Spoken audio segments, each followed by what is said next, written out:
to adhere to provincial policy. Right? That's what they're after. So I don't know what the provincial policy they talk about, whether it's housing, is it energy, what is it? They want us to implement their provincial direction as a condition of strong mayors. And it seems to be a lot about housing. Yeah. So, but it may not be limited to housing the way it's written. So, I think it's infrastructure in support of housing too. okay, so let's talk some what ifs. This is the way I'm thinking. So we got two proposals in our area for wind turbines. If the council turns them down, I think that would give you the opportunity to override council. I'm just saying, for example, not saying this would happen, but I think the way I read this, because energy would be a provincial priority, would you be forced to say I'm overriding it? Forced to have the ability to. Yeah, you'd have the ability to override. On the other hand, if it was somebody wanted a zoning change, I don't think you could override. It's like, it seems like I have to understand how it would be used in what circumstances.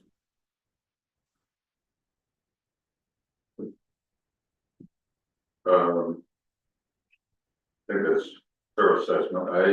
I'm not sure that I understand. I know that the current strong man power sort of thing gives the ability to, with minimal support, push things through if they consider a positive for housing, for example. Yes.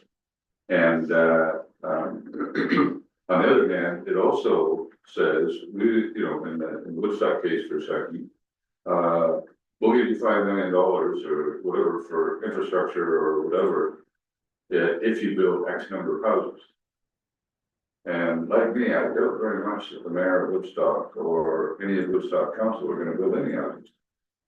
And so, unless we're going to pass a law that says every builder in Southwest Oxford has to build X number of houses, which I find difficult to do, then I'm not sure how we would enforce that. And we could spend the money on infrastructure and then not get our, Woodstock could spend the money on infrastructure and then not get the $5 million because, oops, you need 4,000 houses and we got 3,900. Yeah, so that's my next question. You've led into my next question. We only have so many lots in Southwest Oxford. And we don't control how they're gonna be developed. Or when? Are they gonna give us a target to develop so many lots in Mount Elgin? That's what concerns me. And is that target going to be tied to infrastructure funding? And is it also going to be tied to eliminating development charges, which is actually the way we fund infrastructure? So we're going to give you the money on in, saying if you do it, but if you don't, we're not only not going to give you the money, we're not going to let you raise the money that you should have got for that little bit of infrastructure you did get. So I guess the other thing is, and without being too public about this, in conversations with a builder who's interested in is working in the area in Southwest Oxford, his comment to me a couple of weeks ago was, I think I'm just going to back off for a little while and see what the cards lay. I've got enough money spent in other places, and I don't think there's any point in me going to his office and pounding on his desk and saying, no, you're going to build that next 20 houses. I mean, I don't, not only would I not want to, but I wouldn't want to jeopardize a perfectly legitimate business person in our community. If you can't, if they can't build houses and make money, probably better they don't build them. So that's just the practicality of the housing part is concerning. And then, I'm probably way more concerned about, I don't know if you've heard this or not, but not everybody thinks governments are all that, great. And, that apparently, we do just about everything wrong. And I would, say, well, I don't think that the public confidence in governance, even at the municipal level, is high enough that I want to do anything to erode or undermine the system. And if now there's a sense that I don't have to talk all of council into something, or even 4 of you. All I have to do is get my 2 friends here to agree with me, and we can get the budget through, we can, I can hire and fire. Right. Don't worry, you're not being fired. No. But can I force you to stay? So, and then you start thinking about it, so if I can fire the CAO, does that not make the CAO working for me rather than working for the municipality and council? And that's, you start thinking about it, you sort of say, oh, this would never happen. But I might say to the CAO, oh, by the way, I don't like somebody on staff, just make sure you get rid of them. Or you leave it. Now, this isn't gonna work for Mary Ellen because she would like to get fired and cut, how many months, 7 months, 2.5 years or something. So, you couldn't get started if you wanted to. So, but it is one of those things where you start saying, well, wait a minute, how far does this go? I don't like the CBO, or I don't like the drainage guy, or I don't like public works guy. You deal with it, or, well, for Mary Ellen doesn't matter, but for another CEO who maybe needs a job, and I'm not talking just about stuff I'm talking in general, that puts them in a pretty dangerous position. And if you family to feed and all, mortgage to pay and all that, Well, it's not a democratic process when it comes down to the minority can vote. but I'm not in favor of that. I've always said that the only mayor that wants strong mayor powers is a weak mayor. They're either weak, or they're lazy, or they're not terribly bright. Right? Because if I can't convince you as council that this is a good idea, if I want to do something, I can't convince you as council, maybe it's not a good idea. Right? Maybe I'm wrong. In which case, council should say you're wrong, and I don't have to convince you. I mean, if I'm convinced 2 out of 6 that something works, probably doesn't. Council, And even if it was the world's best idea, it sets up an acrimonious relationship between council members, between council and staff. It just creates a whole lot of angst that's not necessary. and it then says, why do people go out and vote for you? Because you have no say if the mayor can veto you on the budget, or can put things in or take things out of the budget with only support of 2 others instead of 3 others. So We already have enough trouble in this township getting people to run for council. If there's a general sense that there's not much point to doing so, that's just gonna make it that much worse.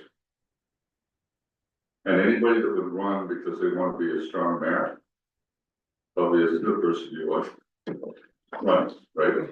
In my mind, anyway.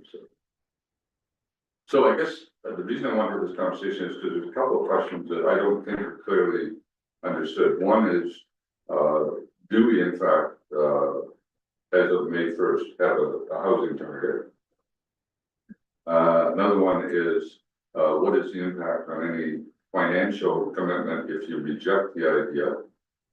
And the third is, if this is imposed, and I find this an incredibly slippery slope, but if this were imposed, and we said, well, we're just not gonna live by any of those rules, right?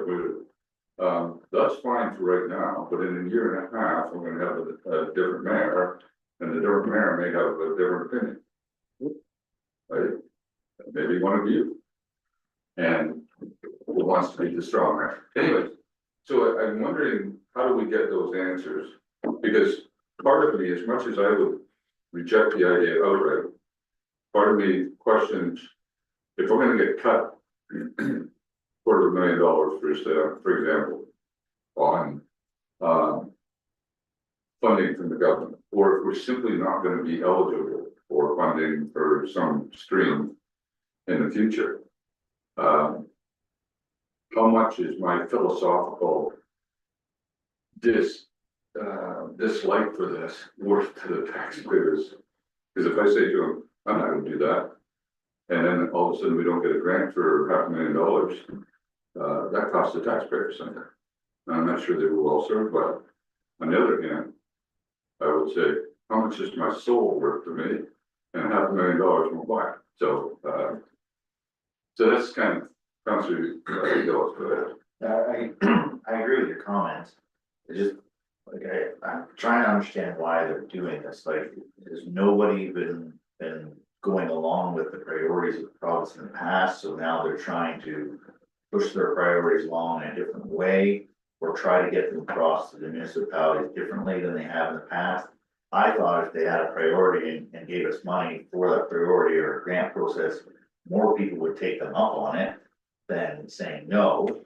But I think the whole role of council is to do good by, our area and whatnot, and this kind of erodes the whole system of governance, in my opinion. But I don't know, like, where do you stop and start? Like, it can be the same way, whether it be provincially or federally. Hey, this is our objective. By the way, mayors, come on, we're gonna serve you a nice steak dinner, we're gonna be your friends. Hey, this is what we want you to do. Like, I don't think that's the way to go about it. I think if we all think it's a great idea, it should happen. If majority of us, whether it's the mayor or anyone, think it's not a good idea for area, then it probably shouldn't. I know the idea of cutting red tape to move things along faster is the province's main objective. That's their campaign, that's their everything they've been on. But at the same token, there's a reason some things take a little longer to make sure they're right, and make sure they're proper, and make sure things are done, because then they won't have problems later in the future. So I just, I don't know. I think one of the issues that probably, not necessarily be, tooted very loudly is the fact that the province had committed to 1.5 million homes, I think it was, by 2032. And they're not even gonna get to 1 million by 2032. And so the Strong Mayor powers originally were to try and get that quota up a bit. And part of me thinks that this is the same sort of thing, because there's no other reason for them to want to give Strong Mayor powers to Southwest Oxford.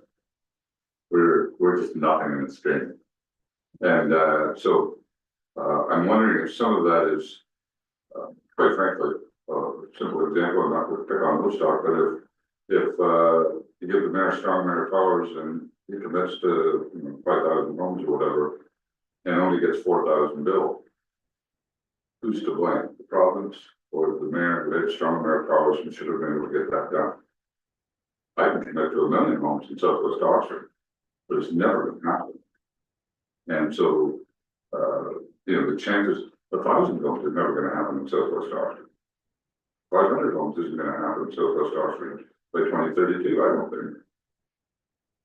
I could be wrong, but I don't know what it could be, and I don't think it's going to happen. So I don't know what you would commit to that would be reasonable, but I think the province is feeling a certain amount of pressure.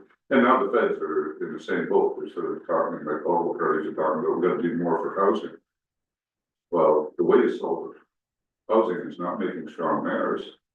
It's actually putting some money in the pockets of builders to say, yeah, you can build a house at a reasonable price.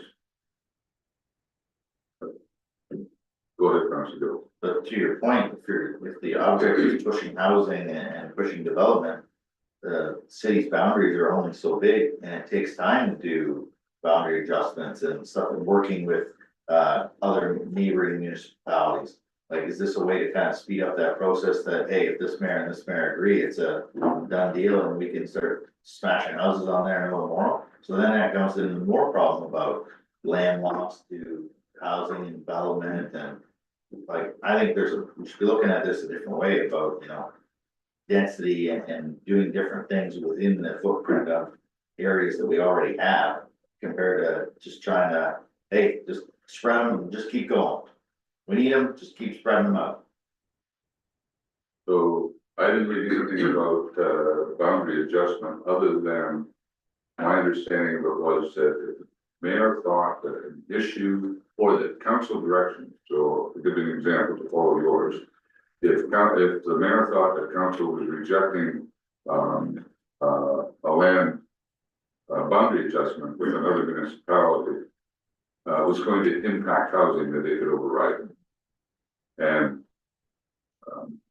again, if the majority of council thinks it's a bad idea, it might be because it's a bad idea. And that's where I got lots of ideas. So to tell her, 90% of them you reject, right? Because they're not great ideas, I'm the first to admit it. But doesn't mean that, and that's the part that worries me. I keep going back to that. Say, maybe I'm not as self-assured as I should be, but I don't think all of my ideas are the smartest ideas in this room. I think there's an awful lot of other smart ideas and good ideas. And I want to hear them too, but let's, anyways. I'm not sure how to proceed because I'm not sure that I want to do anything that jeopardizes the, financial viability of the municipality. But I'm darn sure I don't want to do anything that jeopardizes the process that we use now to elect people to make a communal decision on communal problems, such as housing or such as drainage or anything else. I thought that was the whole idea of council. In this case, you get 7 people together, they hash out an issue, and they end up, each brings their own ideas and life experiences and thoughts and all that. You jam them all together, and you usually come up with a pretty good answer. I think it's probably fair to say it's going to be better than the answer of any one. And so that's why I'm always a little cautious with pushing too far and, kind of towards what feels more like a dictatorship or a semi-dictatorship. And if I were sitting in a council position, she's saying, what am I here for? And I just stay home. And I don't think I want to send that message to the public either. Go ahead, Paul. I think I can see what you're saying, that there's gonna be a lot of financial implications with going to the strong mayor. And part of it could be that, there's incentives that some people or some townships or some cities are getting already. Like you read in this, file that's out here, the mayor of Pickering, he got 5.2 million more funding from Ontario Building Faster because he exceeded his target. So they're really using the taxpayers' money to get where they want to go. And a lot of it's not just to help build the houses. Then you gotta catch up with all the infrastructure, and if they're not gonna fund that, it's gonna make a real big mess. So if somebody gets money because they exceeded the targets, how many did they mention didn't get money because they didn't meet the It targets? doesn't say that. So Mary Ellen, you wanted to say? So Oxford being a 2-tier government, I think strong mayors is easier to understand in single tier situations where single tier holds all of the cards in relation to infrastructure for water and sewer and all that type of thing. But in the situation that we're in, and every other municipality in Oxford, is that water and wastewater is at the county level, which is the infrastructure, part of the infrastructure required for housing. And we're well, as far as WELL in the ground, water, as opposed to pipeline coming from a lake. How do you build houses without access to adequate water and sewer? When that's not within your jurisdictional call. And so strong powers, it doesn't apply to the upper tier. Because it's indirect election. So how is this all supposed to work? If you have a separate tier with controls and legislation given to them by the province of Ontario as to what their responsibilities are.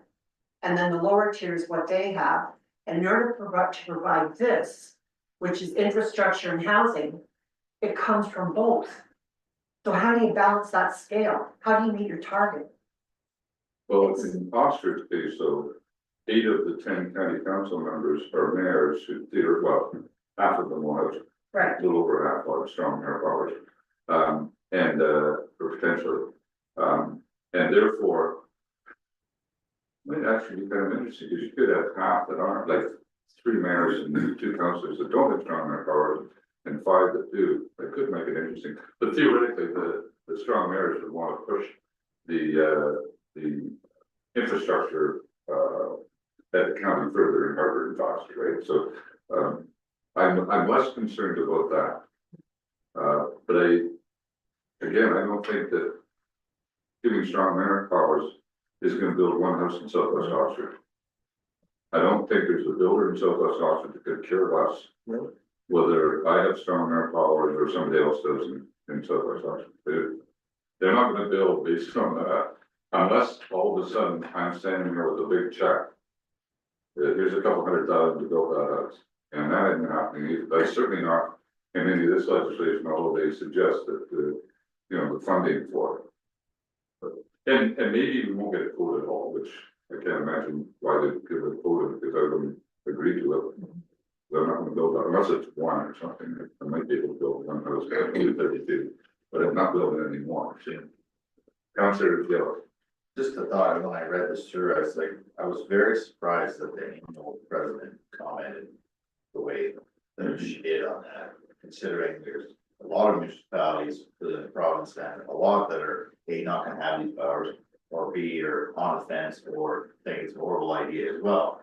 Like, I'm very surprised how that was written. I'm not the president of the panel. Councillor White, then Councillor Hill. Can we just write a letter saying that we oppose strong mayor powers, we want nothing to do? So Tilsonburg sent their Yes. motion from last night, was it? Yeah. I'm just wondering if we should have some answers to, is this gonna have financial implication? I agree with that right now, Just so. It takes away our democracy. We're here because the democracy country. Strong mayor powers, there's no democracy in my eyes. We've lost it. And that's what I think it is. It's been mentioned numerous times tonight that we're here because the people voted us in, so they want all of us to be here to help with the decisions, not 2 or 3 people. So, but if we could say, no, we don't, we're opposed to it, we don't want anything to do with it, I think we should be writing the letter. Yeah, it is. We don't have enough information to know, like, if that's the line, in that we're saying, council saying. This will lose our democracy, our electors have an expectation that the decision is made by the whole council and not by a small minority of council. Yeah. Then, if that's the principle, then it won't matter what the money is. If that's the line that you're going to stand by. But we don't have any information. I'm not even talking about just the finance, I'm talking about the implications, but the implications, well, we know what will be as far as voting is concerned, but. So, just as an example, Marielle, so not even enough. So, reading this stuff and you start letting your mind play a little bit, where could this go? So what if, come the next year, the mayor decided that he kind of likes strong mayor powers and wanted to stay on and said, wait a minute, I think council is, not getting behind housing like they should. And, I'm the only one that wants to push it forward. So therefore, I want to bring a bylaw forward that says that the mayor is automatically, reelected without vote. Probably against the election. Yeah. But I'm wondering how far you could push it to give favor to one or another person. Like, I know I'm stretching, these things kind of get out of control, and once they get out of control, it's really difficult to bring them back. Mhm. I agree with Councilor Wade, this becomes ruled by the minority, not by the majority. That- I mean, I don't agree with the majority, but I respect the fact that 4 people smarter than me said no to my idea. And it's as simple as that. All right, Councilor Yetman. I don't know if we can send a letter to the province just yet, because of the concerns that Mary Ellen raised, around, not having enough information at this point yet. But I wonder if we could send a letter to AMO and, just tune in our president as to, she's not speaking for all 444 municipalities with a comment like that. They need to know that they don't have necessarily widespread support from their member municipalities on this issue. And so they better take the temperature of the room before they start making comments like that. Part of me would also want to know, how would they justify taking that position? How does AMO justify it? Or is this simply Robin Jones taking that position? She's speaking there as the president. I know, and, but. And it's strong there, of course, maybe it doesn't matter what. Anyways. Mary Ellen, okay, go ahead. My other concern, and Councilor Gillis touched on this a few minutes ago already too. If this is going to be tied to some sort of quota, some sort of target along the funding. Either you accept strong air powers and here's your target number of houses. There are some places where there should not be development. In an age and a day here, especially in Canada right now, where we're very much refocusing our efforts in terms of interprovincial trade, in terms of buying local, in terms of being self-sustainable. We don't want to turn our food production over to a foreign entity in as much as it's possible for us to do so. We become dependent, and the more of our #1 farmland we pave over, i.e. any of the municipalities within Oxford County, the more we pave that over, the more we are going to become more dependent on foreign entities for our food supply. And I don't think we ever want to go there. During COVID, they opened up a new mask processing plant, new mask production plant. I believe it was in Kingston.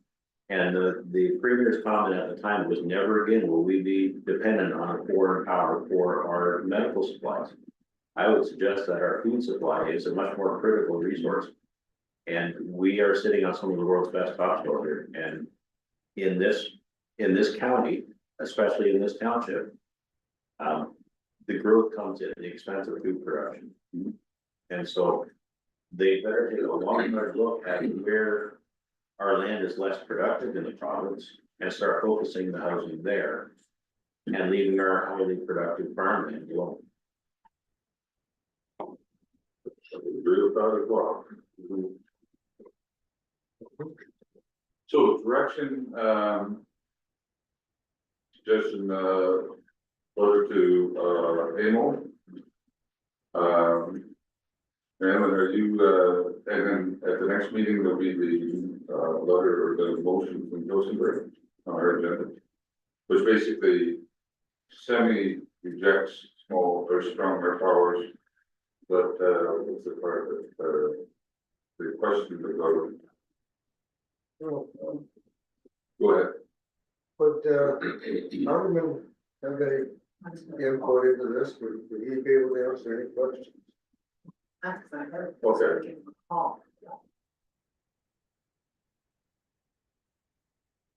As much as personally, I would say, I don't care about funding. I also think you have to be respectful of every taxpayer in the township. We might say, go ahead, take strong air powers, there's no one else that saves me $1. But I would like to know what the dollar amount was they're injecting. Part of me says, I'm not sure you're rejecting any dollar amounts, unless they decide that they are going to cut gas tax, which I thought was a federal funded, so it's through AIM. But they could cut your own funding. And it could just make you not eligible for grants, right? And I don't want to be blacklisted. On the other hand, if you look at the last 10 years, how much money we've got from the provincial government. One might argue that we've been relatively blockbusted anyways. When was the last time we got a grant from the province? Other than trillion. They topped up our police funding for the current budget year. That was That problems was problems why, for just the open. yeah, OPP, but, Dodge Line was the last grant. right, Dodge Line was the last grant. That, on that Dodge Line North, Right. right? Yeah. That which was 10 years ago, 14. Yeah. so. I mean, they could, when things aren't bad, or when things are bad, is you remember they could be worse. So again, it's one of those things where you. But frankly, I just personally, I wouldn't care. I'd rather keep, the system we have because of the,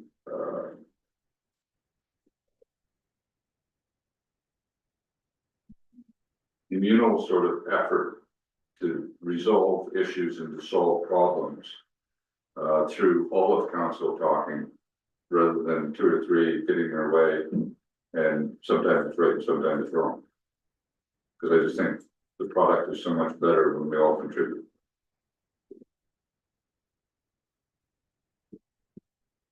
So ma'am, you've got Yeah, questions, yeah, we'll follow up and, I'll go ahead and, so could we send a fairly generic letter to Amo saying we're concerned about taking a position on something that may not be all that exciting to a number of members, or just questioning their Councilor Pickett. I think, what concerns me the most, and I would bring this up, is that we're limited as to how many houses we can build. How many can we build? We're really limited, No, but how many can we build? yeah.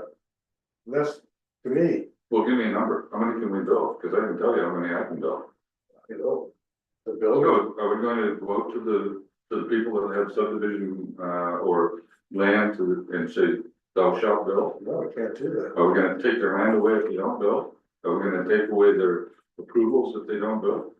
There's no market, why would they build? If the interest rates are too high, nobody's gonna buy it. Well, so you can't give us a target, there is no such possibility. To that regard, I think the only tools we have to work with to try and encourage housing is to create a legislative environment here in the township that would not hinder them from building. And then the only other option you would have is to offer grants for house construction in order to encourage builders to jump in and buy and build. But to try and force somebody, how would you even enforce that? How many houses do we go around? Okay, so. You get 30? yeah, I like the closer to 30 with. Okay, Based on, so 30 houses that 100,000 apiece, let's say is a grant. We got $3 million we can put on the tax levy next year. not that I'm aware. And that's kind of this isn't something that Southwest Oxford can do, or I guess we could, but. Not sure you're very popular. So. And to make any significant difference to somebody building a $500,000 or $600,000 house in today's market, I would bet that $100,000 would be the minimum you could give them to incentive. Councilor Booker. But then you look at it in the same token, if you put that $3 million on the tax bill, well, then all the people that are struggling to maintain their houses and everything else are subsidizing these brand new houses. That's not, I can't swallow that. A 50% tax increase, you think that'd be too much? Probably 10. Well, it'd be 50% if we added $3 million to the budget, so. Again, it's one of those things where I understand what I think I understand what the province is trying to do, to encourage housing. But I probably shouldn't say it, but I feel like one of the reasons for this is they're trying to set up a fallback. You don't get the houses didn't get built, wasn't the province's fault, it was the strong mayors didn't push it through. Well, I just think I have this kind of sick feeling that that's where we're heading in this one. Okay, I'll write the letter. Okay, and then we'll have the Tilsonburg thing on our next agenda. Yeah. And also, I'd like to sort of. Well, I have my own position. And if I'm gonna be a strong mayor on May 1st, maybe too bad, so sad, I get to choose, but, that's never gonna happen. Anyways, I'd like us to kind of, collectively have a position that we agree on. And then, and I think that's kind of what Tilsonburg's trying to do. So, all right. Anything further on this? So just clarification, we're gonna write a letter to AMO and we're gonna touch base with NPP, sorry. Yeah. Okay.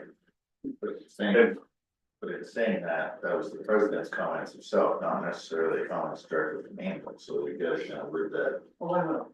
Very So I think that there would be a question as to how did they come up with that policy and, are they sure that it reflects the values of the majority of, their members? Okay. And the other thing is you're gonna reach out to, Ministry of Municipal Affairs again Yes, and say specifically, what's the financial implication and is there a target for Southwest Oxford and how many millions of dollars we're getting? I would suggest, you know. Not good. okay. Because if I got all these houses, I want to be Councilor Yipman. Along with that, would there be any benefit to raising the concern around farmland, given that the current Minister of Municipal Affairs and Housing was the former Minister of Agriculture and Agribusiness? Well, we could, yes, we could, You might ask that of Ministry of Municipal Affairs,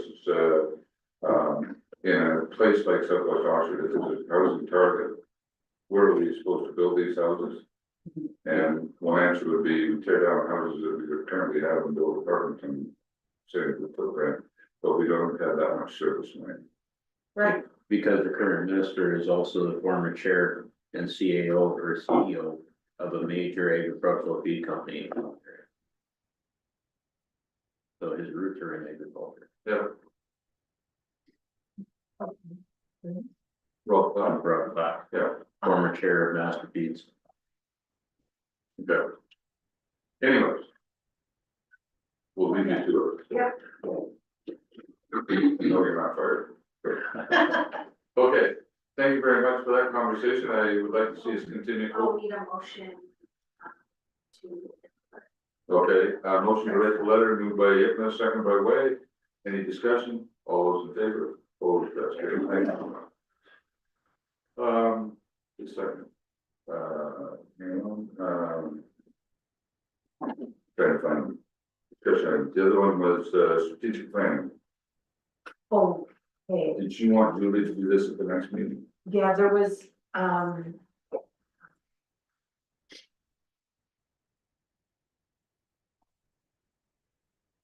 Any questions from council or comments you want to make? On the strat plan, Yeah, I didn't see anything new there really. there is. it's kind of an update. I didn't know what It's the just an update, yeah. council wanted to know and. Okay. So.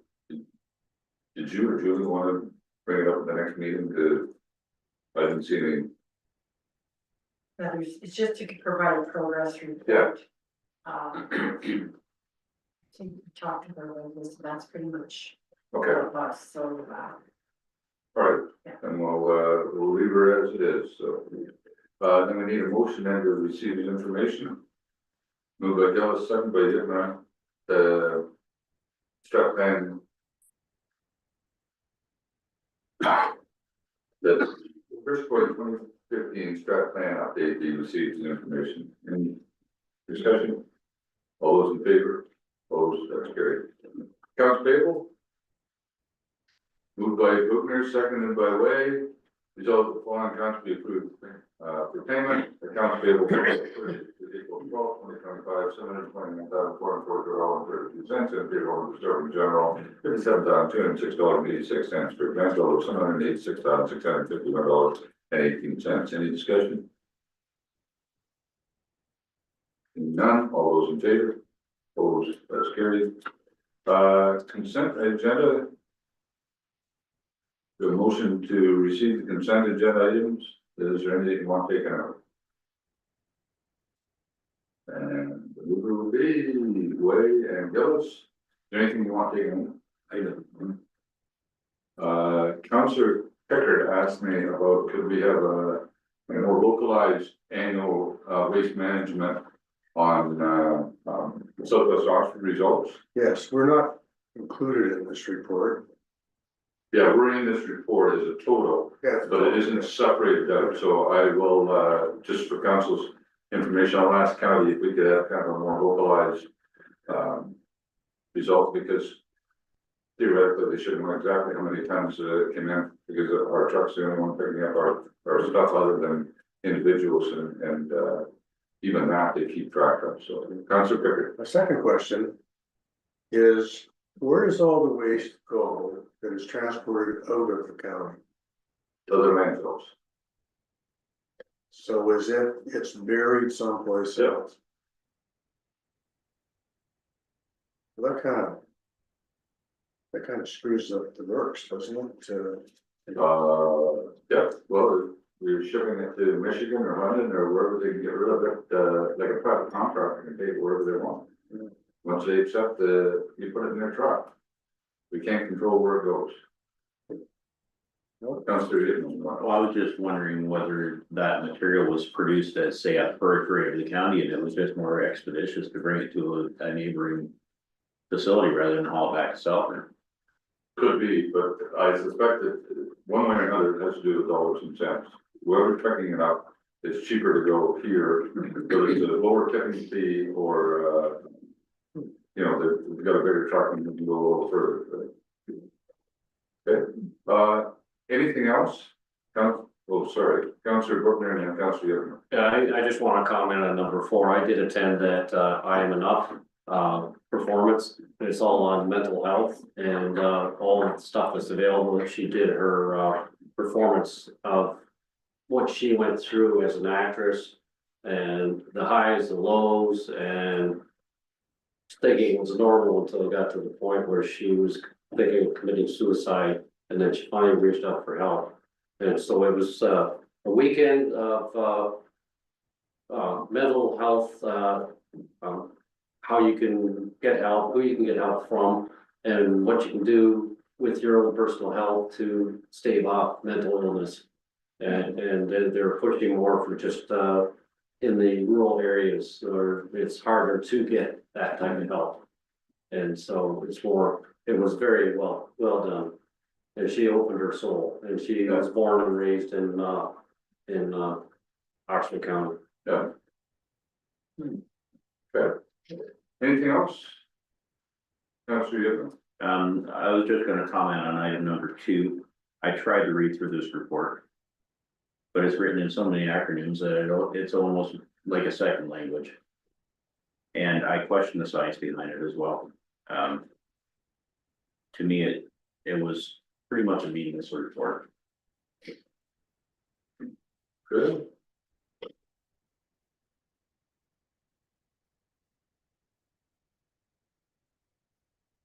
And the science As in, we're trying to get to a net zero position in terms of energy use and energy production within the county. Net zero being 0 carbon emissions for the energy that we use.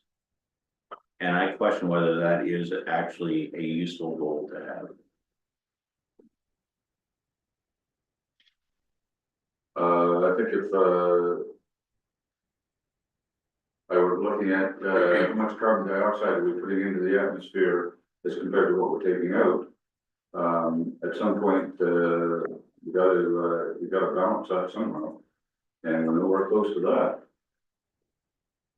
I don't want to get into a debate Yeah. here now, because this is probably not the time nor the place for it, but I have my concerns.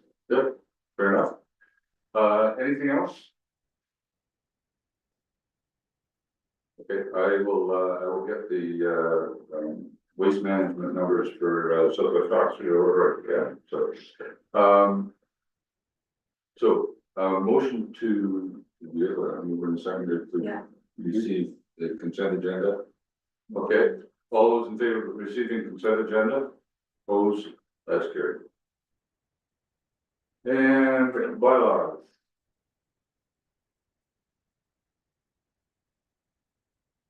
Um. So.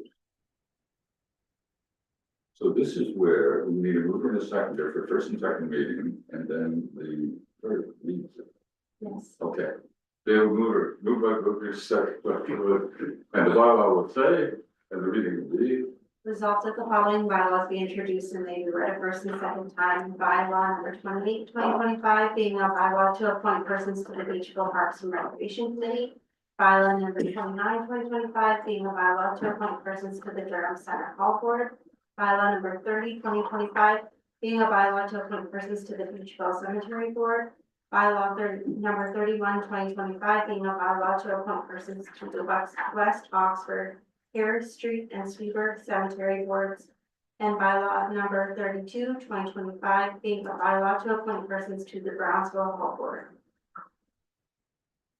Okay, any discussion?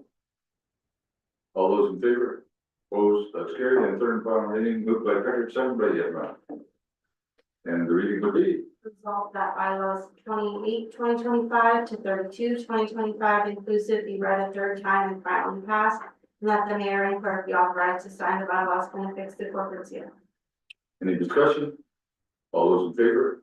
Opposed, that's carried. Any notices of motion? Any new business? I might just, say, talk to Marion today for a moment about it.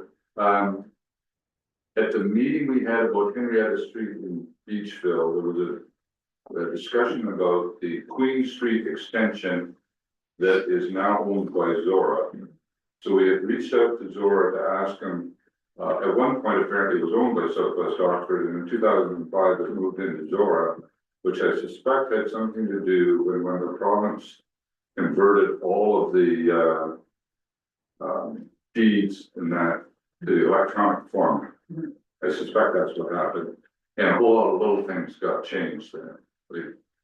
Things that you had something on paper, but it wasn't actually in the deed disappeared, or things that were in the deed actually disappeared. And so I think that, so Marion, you're following up with them, and we'll probably, I'd ask the question, well, could we actually buy Queen Street back again? Since they didn't actually pay anything for it, maybe they'd like to sell it back to us for cost. And, but anyways, you're following up with, okay, yeah, so, okay. Just for your information, is there any other new business? Seeing none, council roundtable. So let's start with, Ward 5. The Easter egg hunt is Saturday, 9:30 at the Sweeper Ballpark. Sweeper Parks and Recreation, they're meeting tonight. They'll be having their AGM, so we'll have the executive for us for the next meeting. Rural Oxford is meeting April 25th. Reuse of Palooza is April 26th. In the Lions Pavilion at the ballpark. And I understand the Earth Day will be that the township will be represented. And I guess now the Sweeberg Church ladies are going to serve coffee and so on. So turning it quite an event. I think they did last time. We were there. Church ladies did. Yeah. What time does that start? Oh, boy. Is it 9 o'clock? Yeah, 9 to 11. 8 till 12, but the music, I think is 8. Yeah, 8, Till 11? Yeah. Okay, and they're usually there earlier than that. yes. Well, I think that's it. Okay, and Ward 2. Very quiet in Ward 2, right now. just checking my meetings, Paul Ward will be meeting, on the 28th again, regular scheduled meeting. Just ongoing talks about fundraisers and hall repairs and so on. Long Point, I can report on that, prior to the next meeting.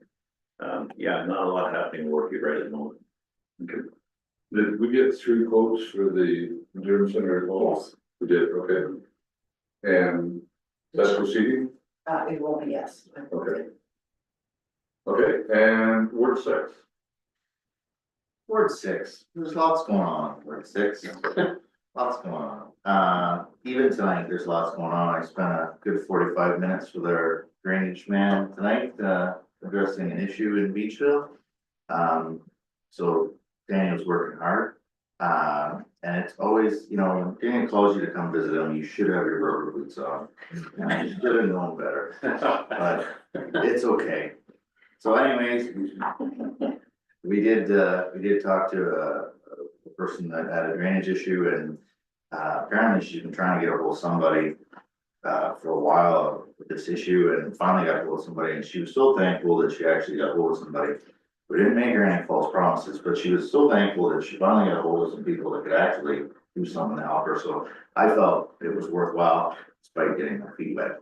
So I thought that was good. So obviously, Danny and I'll keep following that up, and I think we'll end up working with Mary Ellen on this one because it could be a little bit more complicated than we want it to be.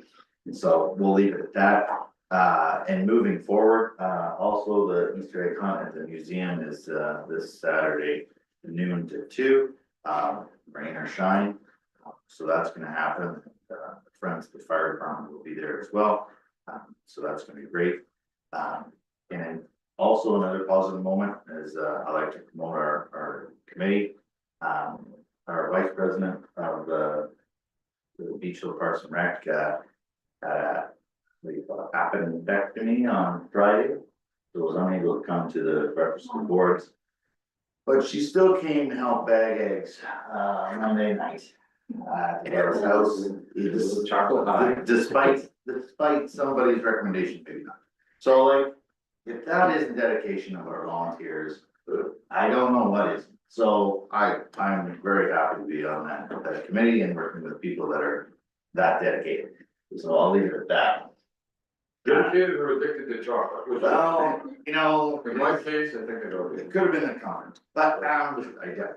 But moving on from that, obviously breakfast of the boards last Saturday, I thought it was a good event. I thought some of the questions raised were good, and it kind of brought me back to talking to a resident of the village. Last person I actually gave the welcome package, and Lubin was asking a lot of questions about the village and where they can get information and stuff from.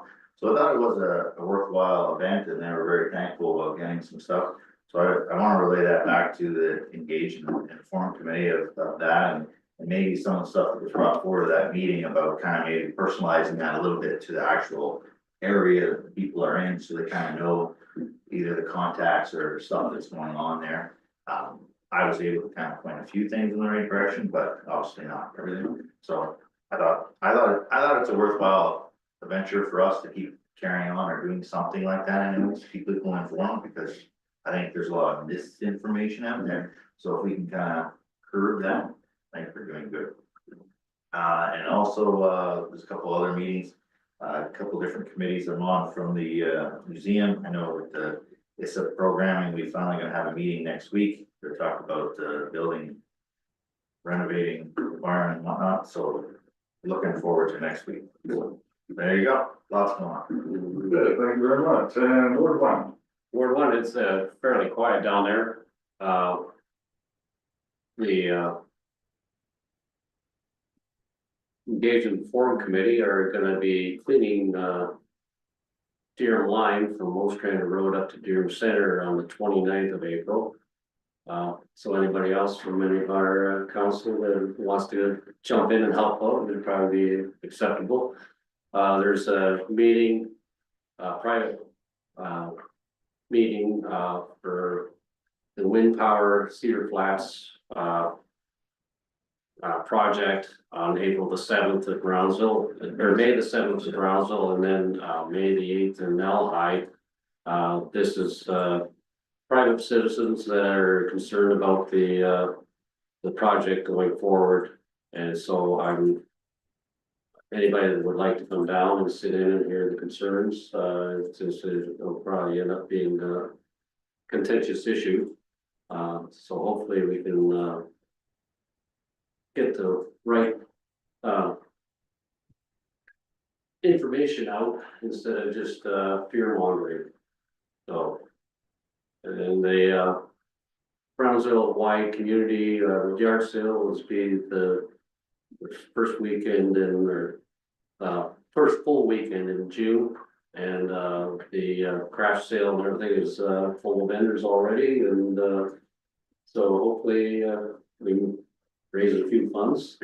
So, and other than that, it's pretty quiet down there, other than the Vincent drain. I think we're gonna run into a few more issues on that yet, so. That's, all part of the life of a counselor. Okay, thank you very much, and word for This Thursday afternoon at 5 o'clock, the 4 council reps. In the museum board meeting or meeting with both the CEOs from Zora and Southwest Ottawa for a governance meeting regarding the museum. That's Thursday at 5. Monday, I walked through Sweetbridge Cemetery with John Pettit to pick out the stones that need to be repaired. Tuesday, Upper Thames at 9:30. Trash and Blues has been mentioned. Breakfast in Poland at the Hall is the 27th at 9 o'clock in conjunction with Sweetbridge Lions. So. I guess that's it. And a reminder to get out and vote on the 28th of April. Okay. I'm just gonna mention one thing, and that was, well, two things actually. The first one was to thank again staff for a great job on breakfast with the board.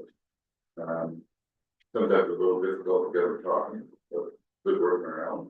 The other thing I want to mention was the project fair. I think it's May 24th on Saturday at Mount Elgin. So if you know of businesses in Southwest Arctic that haven't signed up, that would like to have a booth there to display what they're doing, and these are township-based businesses, serving the people of the township. They should reach out to Nicole or Julie, I guess, Nicole probably. We have about 30 some now.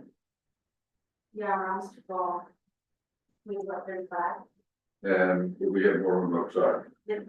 So, yeah, the inside spaces are gone. And Oh, okay, anyways, so the idea is to promote what's local and they have all the different vendors that they want to put their wares on. And Mary Ellen, you want to say? The Bower Hill Wind Project open house is the same day at Florence, just so you know.